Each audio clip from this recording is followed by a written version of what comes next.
deal as long as Russian agricultural products are exempt from those sanctions. If that's the case, we are ready to revitalize the grain deal. I have stated this very openly to His Excellency President Erdoğan. Well, let's bring in Tarik Oguzlu, who is the Professor of International Relations at Istanbul Aydin University. Thank you very much indeed for your time, Professor. What more do we know then about these recommendations that have been presented to Russia by Turkey and the United Nations? Are we looking at a whole new deal or a reenactment of the old deal? Actually, Turkey will be quite happy to see that if the old deal is revitalized, rather than seeking for an alternative solution that would bypass the UN or Turkey or some other international agency, is having the older agreement to have been revitalized would be a much better option from Turkey's perspective. And this is actually was the main point President Erdoğan was underlining quite insistently.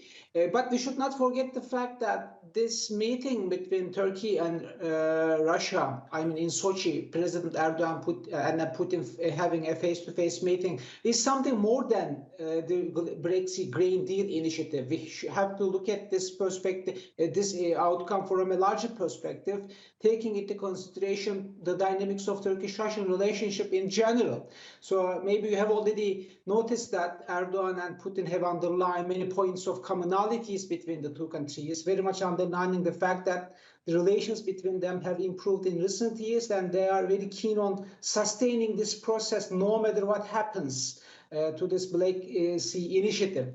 But as you have just pointed out, from Turkey's perspective, the older agreement, revitalization of the older agreement would have been the best option. But if that's not possible, which seems to be quite likely given the current situation, maybe an alternative solution might also be considered to be taken into account. Yeah, and that new relationship that you're talking about, or the strengthening of the old relationship, perhaps demonstrated in the fact that they've got this separate agreement involving Qatar for exports to 6 African countries. But focusing on the Black Sea grain deal, which is really the key of this meeting, President Erdoğan has said that Ukraine perhaps needs to slightly soften its stance. How would you interpret that? This suggests that Turkey feels somehow sympathy with what Russian leadership has been saying for some time, because Russia has been insisting on the point that the international community was not keeping its promise given to Russia. The kind of sanctions or restrictions on the export of Russian grain and fertilizers have not been lifted yet. So the international community should heed to such kind of Russian calls. But on the other hand, Turkey has been saying that Ukraine, a part of this dilemma in one way or another, should soften its stance. Otherwise, we should not be that much hopeful of any deal taking place that will potentially alleviate the ongoing confrontation. Turkey is, unlike many other Western international actors, is feeling much more empathetic with what Russia has been saying. But it's not only because of the fact that the grain deal is important in itself.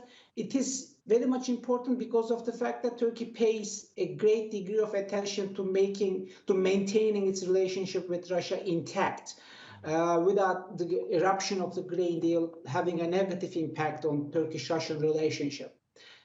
We have to approach this point from this particular perspective as well. It's a diplomatic tightrope, but certainly positive developments coming out of Sochi. Tarik, we thank you very much, as always, for your thoughts.